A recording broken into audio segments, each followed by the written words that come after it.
natin at alamin natin mga pagpatay, extrajudicial killing, mga kaso ng nakursunadahan lamang sa bakat hindi nila kaalyado, iniutos na patayin. Operasyon ng droga sa bansa. Robert Barbers, pakinggan natin siya. Mr. Speaker, our inquiries have already yielded significant actions. Number one, the Joint Committee inquiry prompted authorities to reopen investigations into the murders of Police General Wesley Barayuga, former Albuera Leyte Mayor Rolando Espinosa, and 3 Chinese nationals killed inside the Davao prison in Pinal Farm. 2, the certificate of registration of or incorporation of Empire 999 Realty Corporation was revoked by the SEC. Number 3, the Philippine passport of Mr. Kai Kimeng, also known as Mr. Willie Ong, and Yang Jiazheng, also known as A.D. Tai Yang, were cancelled by the concerned government agencies. The findings of the Joint Committee led to the filing of legal cases against Go Waping, also known as Alice Leal Go, including charges of human trafficking and graft and corruption. Number 5, the chairperson of the PAOK directed the Anti-Money Laundering Council to file for court-issued freeze orders or provisional asset preservation orders against assets linked to unlawful activities.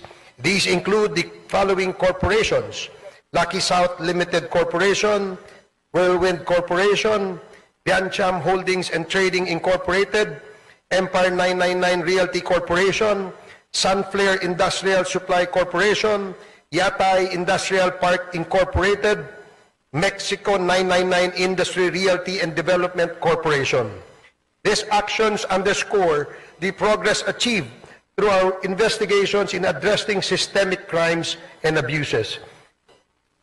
We have also recommended, Mr. Speaker, amendments to relevant laws, including the Anti-Money Laundering Act, the Anti-Trafficking in Persons Act, the Civil Registry Law, the Anti-Dummy Law, the Bank Secrecy Law, the new Philippine Passport Act, the Comprehensive Dangerous Drugs Act, the Cybercrime Prevention Act, the Tariff and Customs Code, the Revised Corporation Code, and the Local Government Code, among others. Maraming salamat, Congressman Robert Barbers. Yan ang tagapangulo ng una sa Quadcom Committee na ang Kongreso na nag-imbestiga. Hindi pa tapos, by the way, ang mga ito. Meron lamang silang Christmas season break at sa kanilang assumption ng kanilang mga gagawing trabaho next year, kasama pa rin ang pagtuloy ng investigasyon dito sa mga ito. Meantime, yung mga krimen ng mga nagawa na yan, mga kababayan ko, ay ginawa yan hindi ng kung sino man, kundi mismo ng mga tao sa ating pamahalaan. Sad to say, sabi ko na nga, dahilan sa susi na hawak ni Rodrigo Duterte. Asan ba yung aking pakinggan ninyo ito pasensya na muna kayo riyan. Gawa ng ito ay napakadungis pakinggan. Ang inyong naging dating presidente na nanguna na nagbukas ng pintuan sa mga demonyo na pumasok sa bansa. Makaka-expect ba kayo ng iba pa sa ganitong uri ng liderato? Who is this stupid God? Nakita na Stupid ninyo. talaga itong putang akong ganun. Pasensya na po, Pasensya na. Ganyan ka Mind you, dumi ang bibig niyo. Human Rights Commission. Tarantado ko lang. There is no law. Nakita na ninyo. Human Rights Commission, there is no law. Ano pa nga yung sabi niya? Meron pa sandali. Sige lang. I repeat it. Fuck you. Well, mahaba yan Mahaba yan. Yun ang may tangan ng susi ng pagpasok ng karumal-dumal na criminalities diyan sa bansa. Kaya ano ang report ni Robert Barbers? Illegal drug trade sa bansa. Sangkot ang kanilang pamilya. Mga crimes against humanity. Sagot sangkot ang kanilang pangalan. Conspiracy to kill, ang dami niyan, sangkot ang kanilang mga pangalan. So ano ngayon ang ginagawa? Ano ang bago nagtapos ang bakasyon ng Quadcom? Anong mga recommendations ang kanilang inilabas sa mga sangay ng pamahalaan natin kagaya ng Executive Department? Sa ilalim nito ang Department of Justice, ang Ombudsman, at maraming iba pa. Ito po ang mga bagay na rekomendado ng Quadcom na kailangan gawin upang masupil, maparusahan itong mga tao na ito na babanggitin. The Quadcom likewise recommends the filing of appropriate charges against the following. Number 1, personalities linked to the illegal drug trade, particularly those implicated in the seizure of 360 kilograms of shabu in Mexico, Pampanga. Kai Meng alias also known as Willie Ong, Yang Jiazheng also known as Eddie Taiyang, Mayor Teddy Tumang, and all the incorporators of Empire 999. Number 2, perpetrators of crimes against humanity under Section 6 of Republic Act 9851 or the Philippine Act on Crimes Against International Humanitarian Law, Genocide, and Other Crimes Against Humanity. Former President Rodrigo Roa Duterte, Senator Roland Bato de la Rosa, Senator Christopher Lawrence Bongo, former PNP Chief Oscar David Albayalde, former PNP Chief Debold Sinas, Police Colonel Royina Garma, Police Colonel Edilberto Leonardo, and Hermina Muking Espino. Patakay mo, mga government officials yan, ha? At hindi pa tapos riyan, hindi pa nababanggit yung pagpatay sa mga incheck. Habang itong mga incheck na ito na pinaghihinala ang mga drug lords ay nasa bilangguan, at hindi pa riyan kasama ang pagkakapatay kay Wesley Barayuga. At ang mga sangkot dito, again, people in the government. The co-conspirators in the murder of Chu Kintung, Li Lanyang, and Wong Mengpin, the 3 Chinese nationals killed inside the Davao Penal Prison and Penal Farm on August 13 of 2016. Former President Rodrigo Roa Duterte, Police Colonel Royina Garma, Police Colonel Edilberto Leonardo, SPO4 Arthur Narsolis, and Superintendent Gerardo Padilla. Number 4, individuals involved in the murder of General Wesley Barayuga, Police Colonel Royina Garma, Police Colonel Edilberto Leonardo, Police Lieutenant Colonel Santi Mendoza, former PNP Officer Nelson Mariano, PSMS Jeremy Tox Kausapin, and 1 alias Loloy.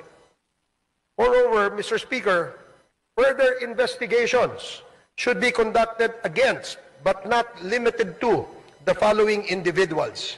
Number 1, personalities implicated in the illegal drug trade in relation to the revelations provided by resource persons Jimmy Guban and Mark Taguba, Representative Paulo Duterte, Councilor Nilo Abilera Jr., Mr. Paul Gutierrez, Mr. Benny Antipoda, Mr. Jojo Bacud, a certain Tita Nani, and Mr. Allen Capuyan. Number 2, personalities identified to be involved in the illegal drug trade during the course of the legislative hearings: Hong Ming Yang, also known as Michael Yang; Wei Xiong Lin, also known as Alan Lim; Charlie Tan, and Mr. Sammy Uy. Number 3, personalities involved in POGO-related illegal activities: Attorney Herminio Harry Roque Jr., Catherine Cassandra Leong, Go Waping, or also known as Alice Leal Go, Yang Jian Sin, also known as Tony Yang, and Hong Jiang Yang, the younger brother of Tony Yang and Michael Yang. Thank you, Congressman Robert Barbers. Ang katotohanan, mga kababayan, ayon ito sa mga research organizations sa daigdig, The Philippines could have been a superpower. Kaya lamang napakinggan ninyo, we have a lot of criminal enterprise manned and operated by people in the government. And very sad to say, no less than your former president, the man behind the criminal enterprise. Saturday Live. At ating pong bubuksan, mga kapitbahay, ang ikalawang bahagi ng ating Fun Saturday Live. Inside, Guro-Guro, Opinion, and Saturday Live. Agapay po ang inyong abang lingkod. Pakinggan si Terrell Salvo tuwing Sabado dito sa FGS Web Radio para sa mga Pilipino. Lagi lamang tatandaan po natin. Puso ko sa bayan ko. At itong palatuntunan na ito ay tinig. Tinig ng Pilipino para sa Pilipino.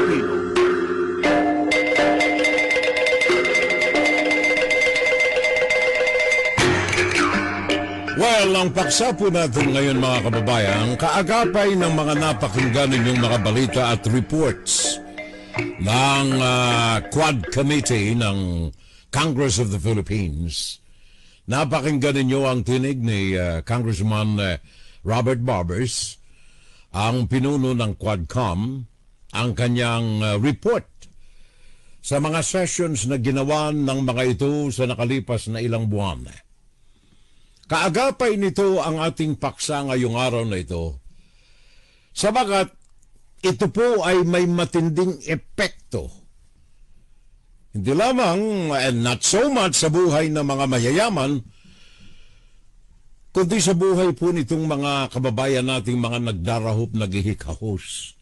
72% ng mga Pilipino, average and below average ang kanilang buhay sa daigdig.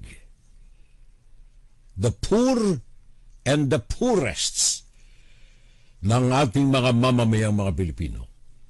Sa kabila ng katotohanan, the truth that the Philippines could have been a superpower long time ago. But because of criminal enterprise of people in the government, kaya hanggang ngayon, developing country pa rin ang bansa natin. Now, sapagkat today, we are approaching the birth of Christ. So the spirit of Christmas, medyo ito-tone down natin ang ating usapan ngayong araw na ito. Bakit ko nasabi po na ang Pilipinas was supposed to be a superpower? Gawa ng ito po ay mga surveys, hindi ito gawang isip, katang-isip lamang natin, kundi ito po ay survey na ginawa ng napakaraming mga organisasyon for several years. Nung tayo ay nasa ilalim ng Commonwealth of the United States, nagsimula na sanang umusbong. Nakita natin sa bansa, well, tayo, hindi natin nakita sabagat pinanganak tayong wala na mga Amerikano. Wala na tayo sa ilalim ng Commonwealth governance ng Amerika. Pero sa kasaysayan, kung babalikan natin at matatanong natin kung buhay pa si nanay, si tatay, during the time of the American Commonwealth government of the Philippines, unti-unting umusbong ang Pilipinas. In fact, maraming mga bansag na ipinaukol ang sa Pilipinas, Pearl of the Orient. Yan ang number 1 palasak. Wala pa maging ang China. Imagine that. Maging ang China nung araw, wala sa kalingkingan ng Pilipinas. Ang trade center ng Asia, daungan ng mga negosyo, Pilipinas. Kaya nga ba't during the Hispanic time, kilala ang Pilipinas na mga Dutch traders, European traders, Portuguese, mga negosyante ng Spain, maging ng Western world. Pilipinas doon nagdara. Walang Singapore nung araw. Pilipinas ang daungan. Sabagat nasa strategic location ng bansa. Kaya lamang maraming mga, sabi ko na nga, criminal enterprise ang humadlang sa progresyo ng bansa. Sa kasalukuyan mga kababayan ko, malaki ang pag-asa sana natin. Sana. Gawa ng itong mga latest reports na mga natatanggap natin dito. Again, ikinukumpara ito ng mga think tanks, mga dalubhasa sa pananaliksik ng ekonomiya ng mga bansa sa daigdig. Positibo ang kanilang pananaw sa atin sa bansang Pilipinas kung mapatatakbo ang pamahalaan ng Pilipinas ayon dito sa mga recommendations na kanilang ibinigay. From World Bank, meron tayong research work dito galing sa World Bank, galing sa IMF, International Monetary Fund, galing sa think tank ng World Trade Organization, galing sa European Union. Nakakita nila ang Pilipinas na merong bright future kung wala tayo ng mga criminal enterprise na nagpapatakbo ng ating pamahalaan. Ayon sa mga rekomendasyon nila, if we can only focus industry, trade in the country in the right manner. Kagaya halimbawa ang mga economic development as recommended by the World Bank. Sabi nila, diversification of the economy of the country is one of the key elements in recognizing the future of the country. A shift galing sa reliance on remittances. Sabi ng World Bank, huwag tayong umasa dito sa mga Pilipinong OFW. Although ang remittances nila $38 million billion US dollars, pero huwag tayong sumandal dito sapagat ang Pilipinas ay mayaman sa natural resources. Kaya sabi ng World Bank, economic development. Kailangan ang shifting from reliance on remittances and agriculture.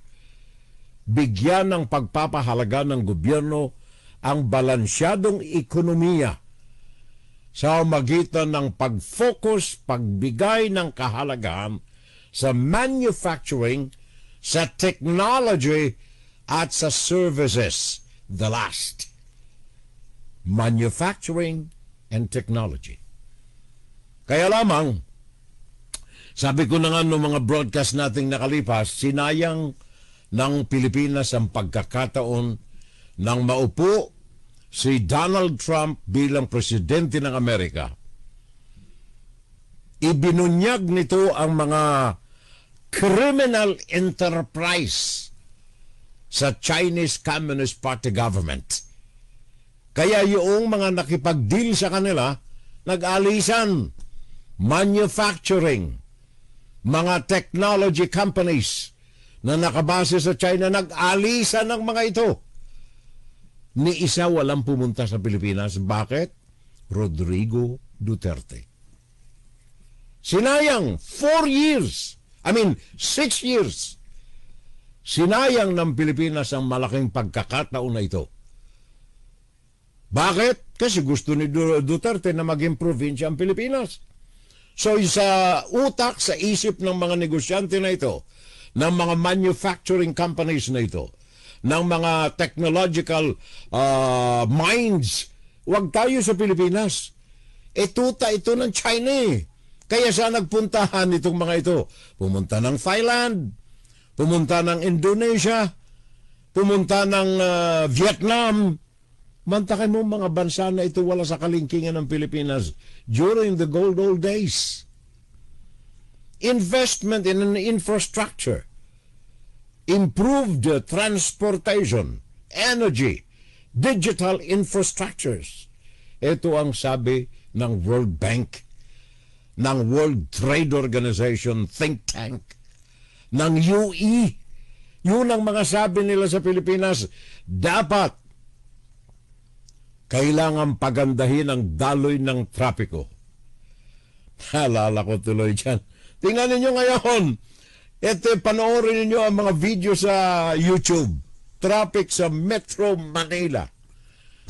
Bakit? Hindi diversified kasi yung concentration ng negosyo eh.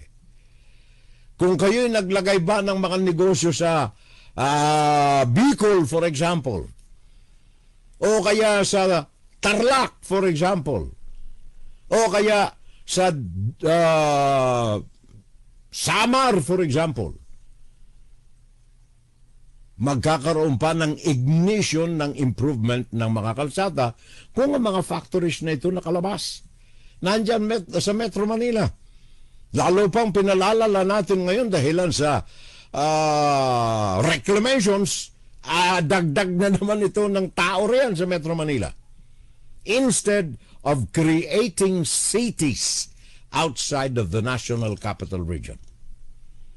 Kaya sabi ng World Bank, kailangan pagandahin ang transportation, mag-focus sa digital infrastructure, maglagay ng mga pasilidad na tama angkop sa ganitong uri ng negosyo. At hindi lamang sa economic development, education. Buti na lamang nabunyag na ang criminal enterprise sa Department of Education. Sana mamayagpag, managumpay ang mga impeachment na ito labang kay Sara Duterte. The Philippines could have been a superpower, but we have criminal enterprise in the government. Example, Department of Education under Sara Duterte at ngayon, Office of the Vice President. Kaya sabi ng World Bank, isa sa mga dapat pagtuunan ng pansin ng Philippine government, the educational system of the country. Kailangan na ibaguhin natin ang focus instead of employment. Dagdagan natin ang emphasis ang manufacturing, creation of jobs, ownership of businesses. Yun ang wala. Sabi ng World Bank, enhancing educational quality, improving the literacy rates and technical skills of the Filipinos. Para mapaganda. Sabi nga nila, kailangan bigyan ng emphasis ang STEM. Ano ang STEM? Science, Technology, Engineering, and Mathematics. Kaya lamang, pati patuloy itong bagong sekretaryo ng DepEd ngayon, kakapag-kapag, kakawag-kawag, nangangapa. Bakit? Winarat ng husto ng criminal enterprise sa DepEd ang sangay ng gobyerno na ito. Vocational training, development of vocational training programs. Sabi ng World Bank, kailangan ito ay laganap sa mga paaralan, especially in the rural areas. And most especially, number 3, sabi ng World Bank, pakinggan ninyo, number 3, political stability and rightful governance of the country. Yun, political governance in the country. Stability. Paano magiging stable ang gobyerno kung meron tayong mga criminal enterprise na mismong pinangungunahan ng mga top officials of the government? Attention, Rodrigo Duterte. Ano ang sabi ng World Bank? Kailangan palakasin, maging transparent o nakikita ng taong bayan, at accountable ang mga nanunungkulan sa gobyerno sa kanyang mga mamamayan. Hindi criminal enterprise. In bold capital letter, sabi ng World Bank, corruption must stop. Rodrigo Duterte ang salita rin yun, ha? Alam mo itong mama na ito, ibang salita, ibang gawa eh. Kailangan magsakatuparan daw ng anti-corruption measures ang gobyerno, and thank you sa ating Quadcom, sinimula na ang pagbulatlat sa mga masasagwa na gawain ng mga criminal elements dyan sa bansa. The truth, the Philippines is supposed to be a superpower, but because of criminal enterprise in the government, hindi tayo makausad. Well, of course, ngayon, pasalamat ako. Nakikita natin ang improvement ng military at security sa bansa. Malaki ang nagagawa ngayon. Katatanggap lamang natin itong report kahapon na yung mga barko na ipinagkakaloob ng Amerika, ang isa ay naandyan na yata sa Pilipinas at yung 4 ay parating na. Nagbabiyahe na papunta ng Pilipinas. Mga donated na mga barko na galing sa Amerika, bumibili ang Pilipinas ng mga kagamitang pandigma, mga barko na gamitin sa karagatan natin. So sabi ng World Bank, modernizing the armed forces of the Philippines is a necessity.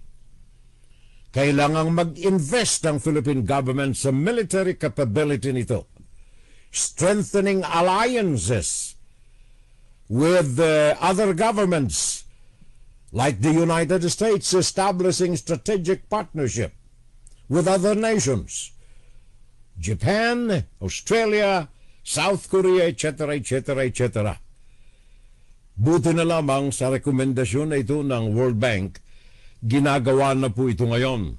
Salamat sa inyong presidente ngayon.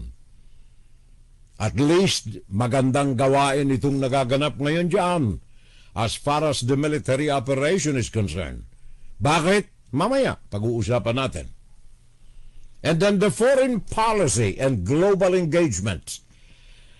Again, may kudos. Saludo ako sa mga ginagawa ngayon dyan sa bansa as far as foreign policy is concerned. Unlike sa 6 na taon ni Rodrigo Duterte, wala siyang ibang kaibigan kundi ang China lamang. Wala nang iba. Minumura niya yung mga presidente ng ibang mga bansa. Galing sa kanyang babaho at imburnal na bunganga. China lamang ang sa kanya'y mabango. Kaya nadamay ang Pilipinas sa pag-alisan ng mga kumpanya, international traders, international investors, nang mag-alisan sa China, wala ni isa na naging benepisyo ang Pilipinas. And then sustainable development, sabi ng World Bank, pampito sa mga rekomendasyon na ito upang muli na bumangon ang Pilipinas at baka sakali na ang Pilipinas ay maging superpower. Baka sakali na ang Pilipinas ay maging superpower. Maganda sana ang pangarapin ito, especially ngayong Christmas season. Baka sakali na ang Pilipinas ay maging superpower na talaga. Sabi ng World Bank, sabi ng World Trade Organization ng United Nations, sabi ng European Union, at ang Amerika ay kinikilala ito. In fact, sabi ni Donald Trump sa Pilipinas, malaking malaki ang potential ng Pilipinas na maging superpower. Donald Trump yan, ha? At napalad ang Pilipinas, si Elon Musk, na nakafocus ang kanyang business entrepreneurial talents dyan sa Pilipinas. Alam naman ninyong may mga ginagawa si Elon Musk na ngayon dyan sa Pilipinas. Malaki ang benepisyo ng mga projects nitong si Musk dyan sa Pilipinas. So hindi malayo kung magiging matino lamang at mawala mabura ang criminal enterprise sa gobyerno, malaki ang pag-asang Philippines to be a superpower in the future. Bakit? Ito ang mga kadahilanan. Again, research work ng mga international think tanks. Research work ng World Bank again. World Bank. Philippines can be a superpower, sabi ng World Bank. Bakit? Ito ang kanyang mga kadahilanan. Pakinggan ninyo maigi. Sabagat sana ito'y nangyari na nang maupo si Ninoy Aquino bilang presidente ng Pilipinas kung naituloy-tuloy lamang yung mga sinimulang proyekto sa infrastruktura ni Ninoy Aquino at yung kanyang foreign trade relations sa mga bansa ng daigdig.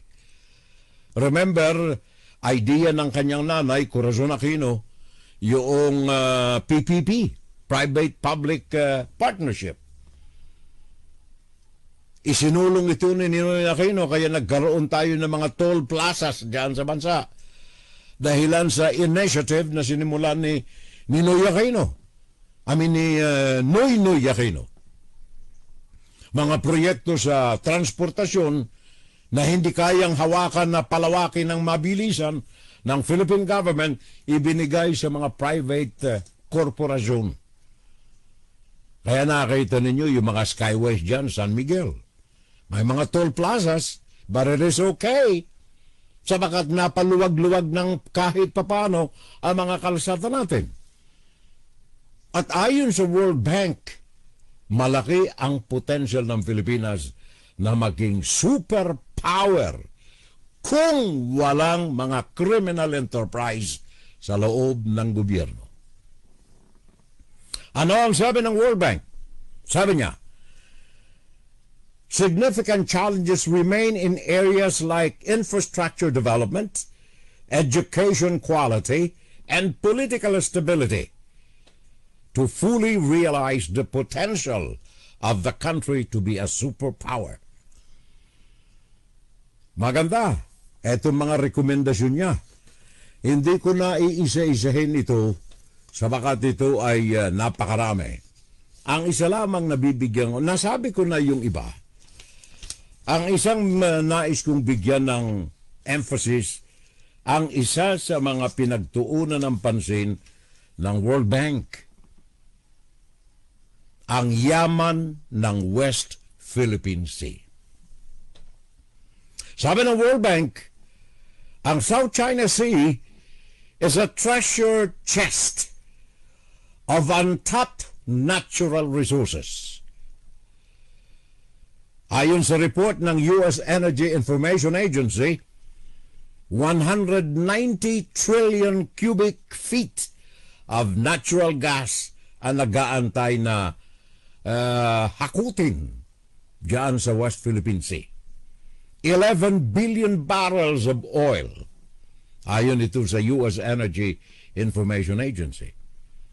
Ayon naman sa U.S. Geological Survey report, estimated 160 trillion cubic feet of natural gas, 12 billion barrels of oil nag-aantay para imina ng mga Pilipino. Philippine energy resources. Trillions of gallons at treasure chest, sabi ng World Bank, para sa mga Pilipino ang West Philippine Sea. Salamat tayo sa Diyos sabagat 6 na taon lamang na winasak ni Rodrigo Duterte ang tsansa ng Pilipinas na umunlad. Ngayon, at least, alam ninyo, muntik na. Naalala ninyo, pinayagan ni Rodrigo Duterte ang China na magsagawa ng survey riyan.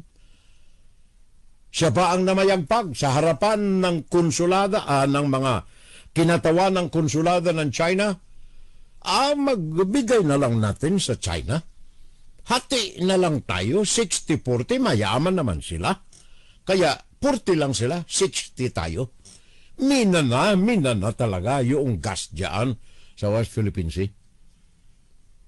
Pagtitiwalaan mo ba ang China, ang Chinese Communist Party na maging partner sa negosyo?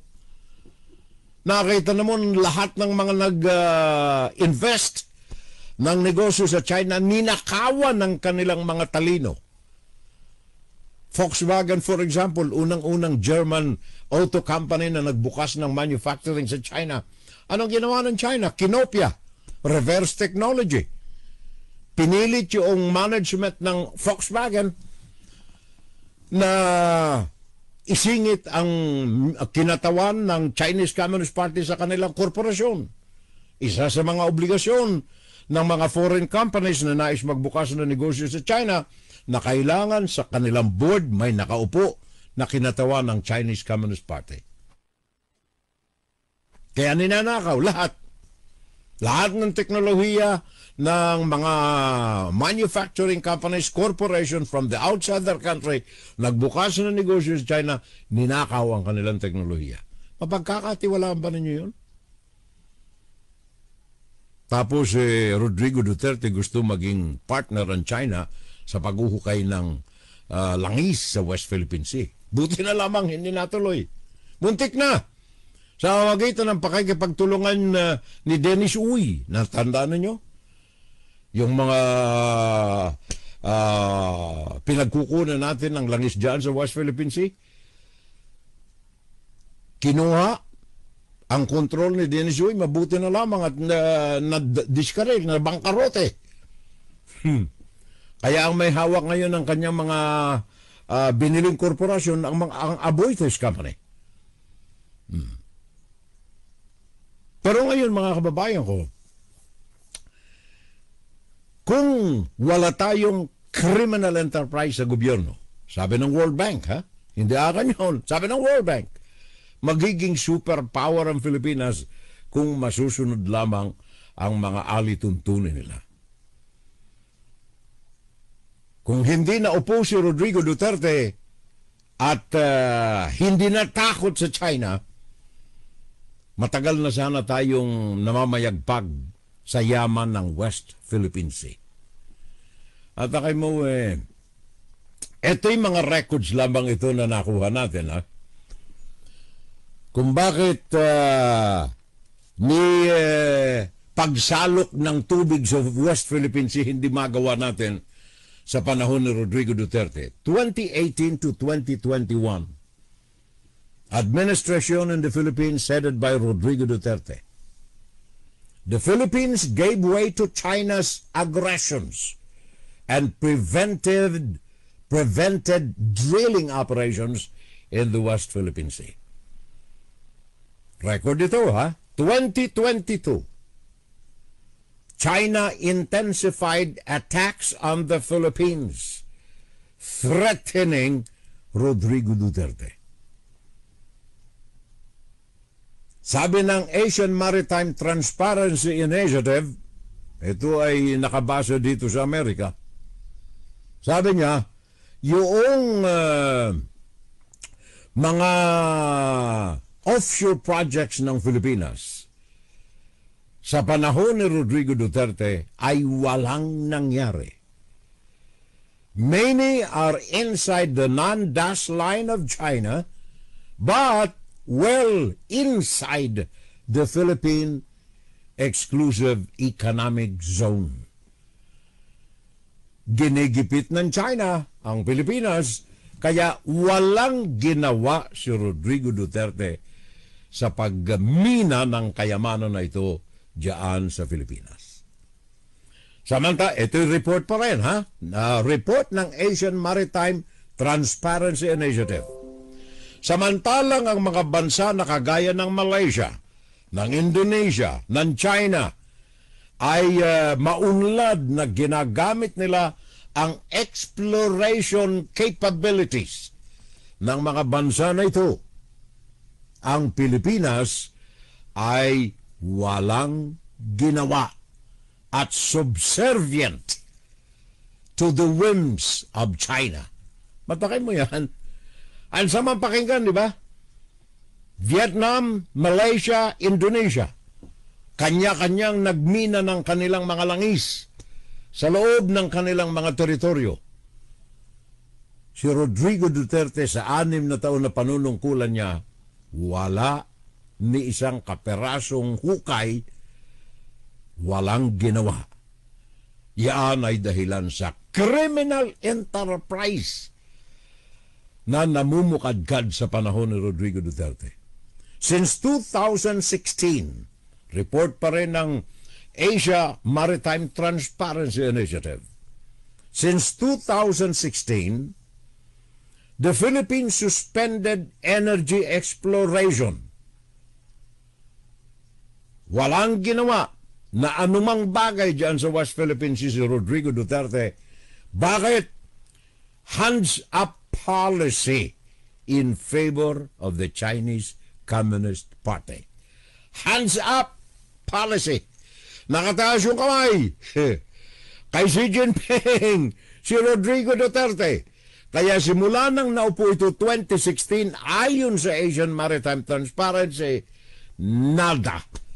Walang ginawa.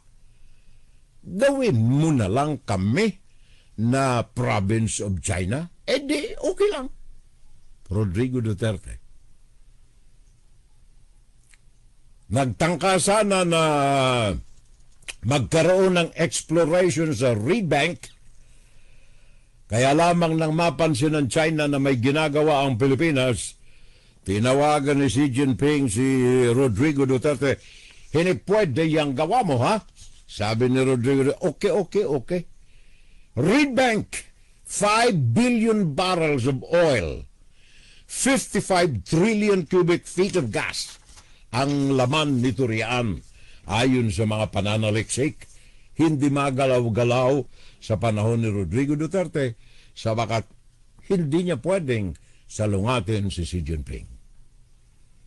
Ngayon, salamat na lamang at meron tayong ginagawa ngayon. Ayon dito sa latest report ng mga natatanggap natin, si Bongbong Marcos ay nag-utos ng pagsisimula ng exploration ng West Philippine Sea. Kasama na rito ang Reed Bank. Ayon ito sa NEDA, Department of DNR, Department of Energy and Natural Resources. In fact, pakinggan natin itong development na ito, maliwanagan natin ang husto. China's increasingly assertive actions and criticisms of the Philippines' closer security ties with the U.S. have only deepened tensions. Despite the challenges, there are signs of renewed determination. According to the Department of Energy, President Ferdinand Marcos Jr. has given the green light for oil and gas exploration, including in the disputed waters of the West Philippine Sea. The Recto Bank, covered by Service Contract 72, is now at the center of this bold move, positioned as the Philippines' top prospect for natural gas exploration. The Philippines has long lagged behind its Southeast Asian neighbors in harnessing indigenous oil and gas resources. Countries like Indonesia, Malaysia, Thailand, and Vietnam have turned their state-owned oil companies into regional and global powerhouses. Even Vietnam, despite its tense relations with China, has strategically advanced its energy exploration and production activities while holding firm to its territorial claims. To secure its energy future, the Philippines has been urged to take bold steps, including collaborating with the United States for joint patrols and involving the Philippine Navy during oil and gas exploration activities at the Reed Bank. With energy costs soaring and the Malampaya gas field nearing depletion, time is of the essence. The call to action has never been louder. Exploring Reed Bank's untapped resources could be the key to unlocking the nation's energy independence. So yan ang latest report na natanggap natin, mga kababayan. Galing yan sa ASEAN Initiative. Ang tinig na napakinggan ninyo, medyo nakaluluwag ng damdamin na malaman na meron tayong at least intention na gamitin na. Kagaya halimbawa ng Cadlao Oil Fields of Palawan. Cadlao. Isa yan sa mga, ayon sa mga surveys na ginawa na at nagkaroon na ng exploration, itong Cadlao Oil Field na ito, ay pwedeng magamit at mabiyayaan ng Pilipinas sa loob ng mahigit sa 30 taon. Yung mga resources nito makapagpapaluwag sa ekonomiya ng bansa. Yung hydrocarbon deposit ng Cadlaw, for example, ay umaabot ito, tinatantya ng 30 trillion, 30 trillion dollars ang halaga na mamimina rito na hydrocarbon deposit sa Cadlaw. Well, of course, yung Malampaya na nabanggit kanina, kumbagay sisinghap-singhap na lamang ito. Ayon sa saliksik na iniulat, ito mapapakinabangan na lamang itong Malampaya until 2027. The most is 2030. Ito ay magda-dry up na, mawawala na, mauubos na. 147 billion cubic feet of gas remaining. At ito ay 40% ng elektrisidad na ginagamit sa Luzon ay galing dito sa Malampaya. Buti na lamang si Dennis Oy, wala nang anong tawag niyang kapital dito eh. Natatandaan ninyo panahon ni Rodrigo Duterte, yung mga bata niya ang namayagpag, kagaya nitong si Dennis Uy. Sa panahon lamang ng 6 na taon ni Rodrigo Duterte, sa kapital na ibinigay ni Dennis Uy 30 million na abuloy sa eleksyon, makapagtatag siya ng 38 mga korporasyon, real estate, dyan sa Tarlac, meron siyang property riyan, at saka itong Malampaya, binili niya yung shares ng Shell, ngayon ay na-discarrel, na bangkarote. Kaya yung share niya ay binili naman ng milyonaryo na si Enrique Razon. So wala na. Yung pera ni Dennis Uy ay sumingaw na parang usok na lamang. Wala na. Well, hindi niya naman pera yun eh. Pera yan ng China Bank. Pera yan ng mga sources niya na quote and quote ay pinag-utangan niya ng mga kinapital dito sa 38 korporasyon na kanyang itinatag. So itong ating Department of Energy, ayon sa report na natanggap ko, ay naglaan na ng kapitalisasyon ng 72 million US dollars. 72 million US dollars para simula na ang oil exploration and operation diyan sa Cadlaw. Yan ay naandyan sa tagiliran lamang ng Palawan na bahagi pa ng West Philippine Sea.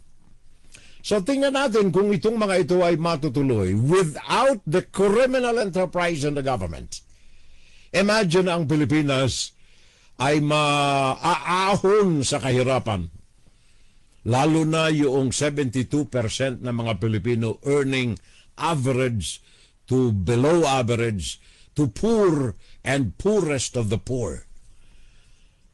Ang Pilipinas ay merong 25 million families. 25.6 million families. 72% dyan naghihikahos. Kaya sabi nga ng Transparency International, ang isang malaking problema ng Pilipinas dahilan sa mali na focus ng education sa bansa ay ang malawak na disparity, yung gap between the rich and the poor. Ang masaklapan nito, yung rich, yung mga mayayaman, ay mga foreign blood, hindi Pilipino. Ang pinakang malaking bulto ng mga mahihirap, lahat ay Pilipino. Kaya nga ba't isa ito sa mga defekto ng Department of Education ng bansa. Ngayon, kung ang lahat ng itong mga rekomendasyon ng World Bank ay maririnig, mapapakinggan at makikita ng ating mga nasa gobyerno at maisakatuparan, especially ang West Philippine Sea, baka nga sakali na ang Pilipinas ay maging superpower na talaga ng daigdig, kasama na ang iba na mga superpower right now. Ngayon, ang kailangan lamang nating sugpuin na, sinimula na ng Quadcom, ng Senate. Salamat kay Risa Hontiveros. Kung hindi kay Risa Hontiveros at mga tao na humingi ng tulong sa kanya, ay hindi makikita ang criminal enterprise sa loob ng pamahalaan. Sinimulan ni Risa Hontiveros ang pagkakatuklas ng mga illegal na operasyon ng Pogo, nahantad ang pangalan ni Alice Leal Guo. Nakita ang enterprise ng mga kriminal sa pamahalaan. The criminal enterprise na lalong pinala, lalong binigyan ng lakas, lalong binigyan ng dugo sa magitan ng liderato mismo ng pamahalaan under Rodrigo Duterte. Ngayong araw na ito mga kababayan, araw po ng Sabado, 3 days before Christmas.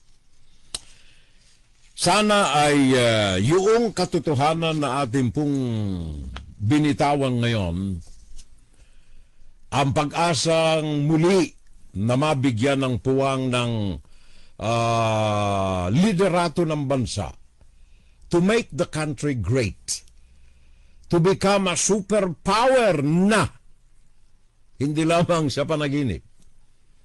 Sana yung mga criminal enterprise sa pamahalaan ay tuluyan ng mabura in the spirit of Christmas.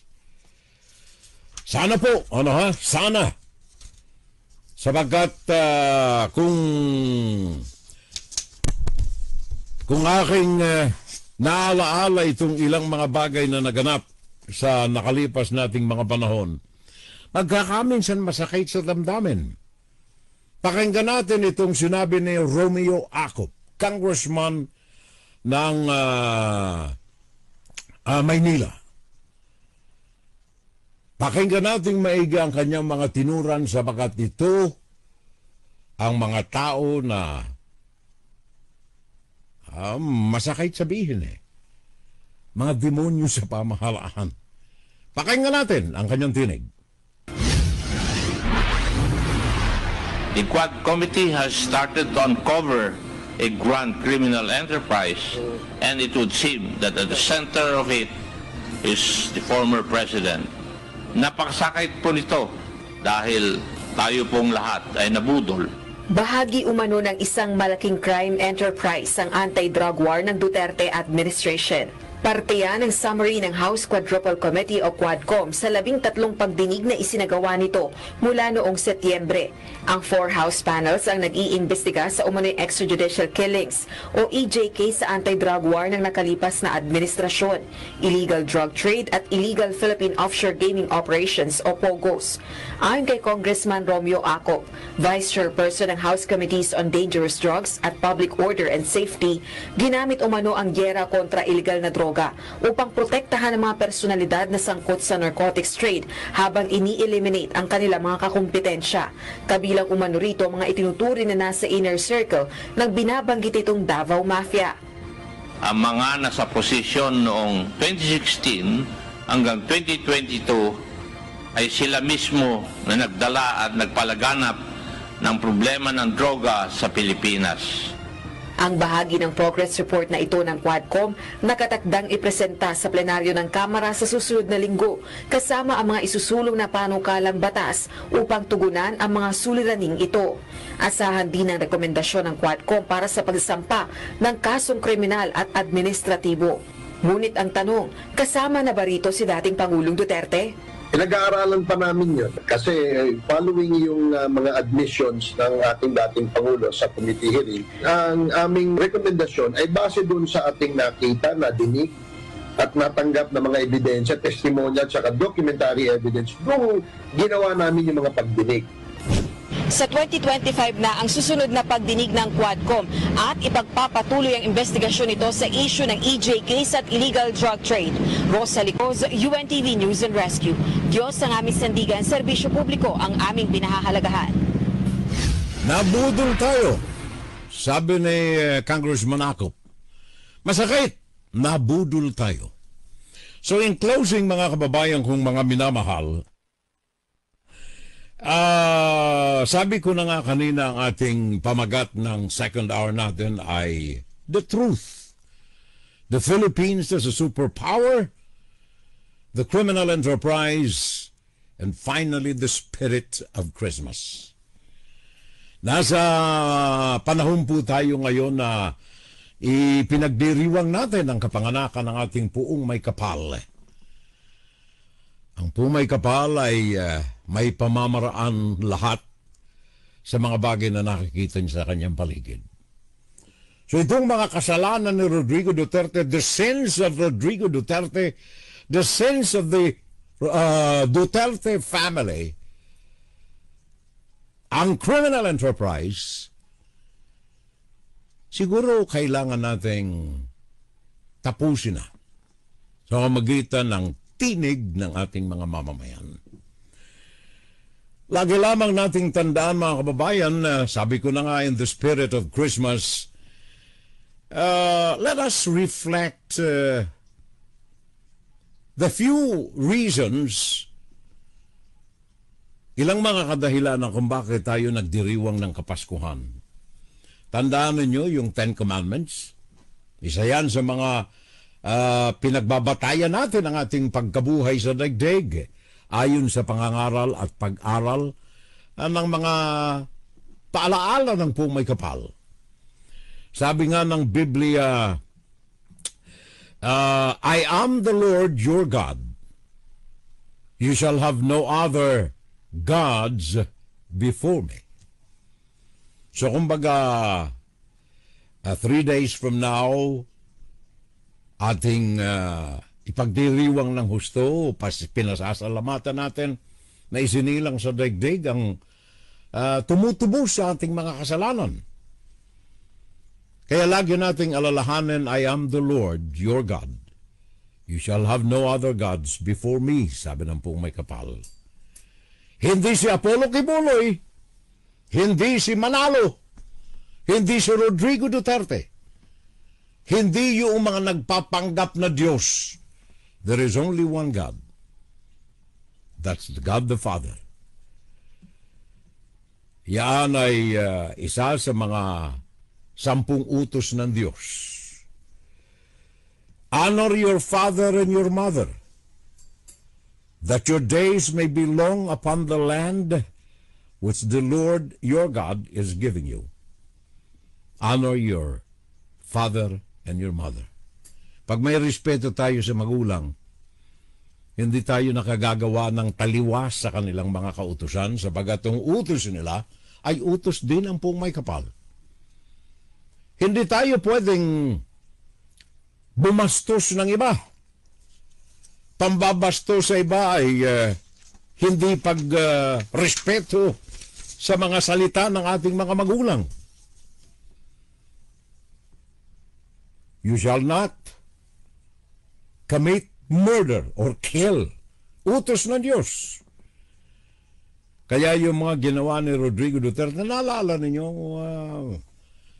who is this stupid God? Hindi ko lang naisalang dito yung mga tinig niyang iniuutos. Pag nakita na yung mga obispo na yan, patayin ninyo. Rodrigo Duterte. You shall not murder or you shall not kill. Utos ng Diyos. Criminal enterprise. Nasa pamahalaan. You shall not steal. You shall not steal. Department of Education, Office of the Vice President, sandamakmak na mga ebidensya nahantad sa Quadcom. Sana wala na tayong mga criminal enterprise sa ating pamahalaan. Huwag tayong, ano yung sabi ng utos ng Diyos, you shall not bear false witness against your neighbor. Naalala ninyo si Laila de Lima? Criminal enterprise. Naglukluk sa kanya sa bilangguan. So in the spirit of Christmas, mga kababayan ko, sana tapusin na natin ito. Sana makausap natin yung mga bulag, mga pepe at saka mga bingi na mabago na ang kanilang pananaw. Masaklap na research study pa rin ng World Bank na ang dahilan, ayoko sanang banggitin ito pero yan ang totoo eh. Research study ng World Bank, ang dahilan kung bakit ang mga Pilipino ay hindi umuunlad ay ang mga bulag, mga pipi at mga bingi na ginagamit ng mga politiko sa panahon ng eleksyon upang sila ay mailuklok sa pwesto.